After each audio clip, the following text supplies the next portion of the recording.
એંગરની આગળ તમે ડી લગાડો એટલે ડેન્જર થઈ જાય. આ કહેવત એમને નથી બની. એંગરથી તમે ડેન્જર તરફ ઇઝીલી જઈ શકો છો જો જાણપણું ન રાખો તો. અને એવી જ રીતે આ ફિયર છે. તો આ બંને ઇમોશન્સથી પોતાની જાતને કંટ્રોલ કરવા માટે પહેલી વાત છે સદવિચાર, અને નિત્ય કરવો પડે. એ સદવિચાર શું?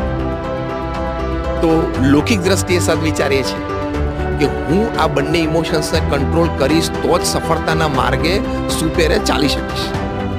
અને આધ્યાત્મિક માર્ગે આ બંને ઇમોશનને કંટ્રોલ કરવા માટે ભગવાન શ્રી કૃષ્ણ જે અર્જુનને વાત કરી,